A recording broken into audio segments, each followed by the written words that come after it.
mijina ya fi na kowa, da ke nake, ke ma da ke nake, dukkanku da ku nake.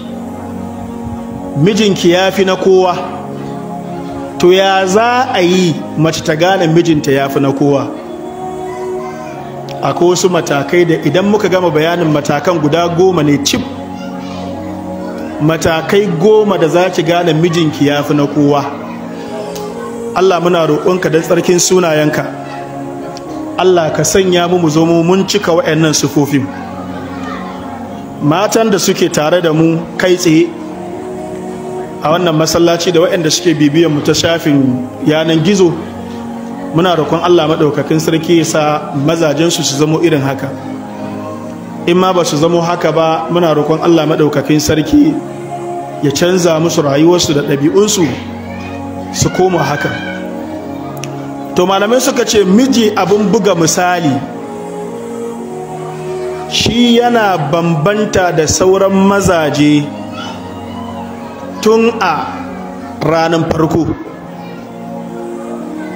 Me malam yake nufi da tun a ranar farko? Ma'ana tun a ranar da ya haɗu da matan da zai aura.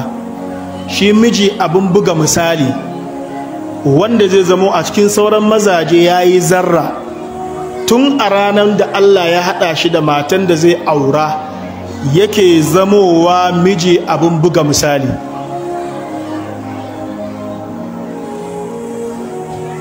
Me malam yake nufi da wannan gaban? Shine malam yace fala yakhfa 'ala al-mar'ati shay'an, baya ɓoye ma matan nan wani abu inda al-khitbah, a ranar farko da ya fara zuwa wurinta da sunan zance ko da sunan yaɗa manufa ko da sunan bayyana kanshi, bayan bin matakai na neman izinin ya yi magana da ita da kuma izinin ya neme ta ya aure ta. To dan da ya fara zuwa wurinta a ranar ne yake bayyana gare ta a matsayin miji abin buga misali. Kamar yaya? Shine malin yace fala yakhfa 'ala al-mar'ati shay'an inda al-khitbah, baya ɓoye ma mace komai da ya shafe shi wanda ya kamata ta sani tun a ranar farko.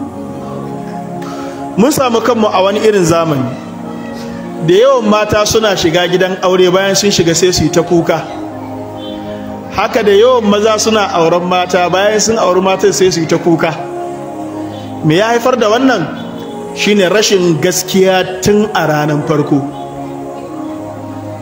Ita ma za ta fita waje, amma da niyan Allah ka haɗa ni da mijin da zai aure ni. Shi ma zai fita da niyan Allah ka haɗa ni da matan da zan aura, da haka zai yi kwalliya sosai. Ita ma za ta yi kwalliya sosai, za ta yi plasta, za ta liƙa, za ta manna, za ta kankare, ta goge, ta gyara. Amma zahirin shi ma kuma haka yi. Da haka yin aka gamu tana magana kamar a gidansu ba a cin tuwo, shi kuma yana magana kamar a gidansu ma bai taɓa jin an kira sunan tuwo ba.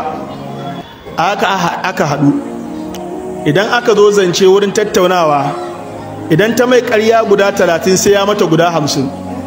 Bayan sun rabu ta koma gida ta yi ta dariya wai ya mata ƙarya, shi ma ya koma ya yi ta dariya wai ta mishi mai ƙarya. Wannan shine zamanin da muke rayuwa a ciki.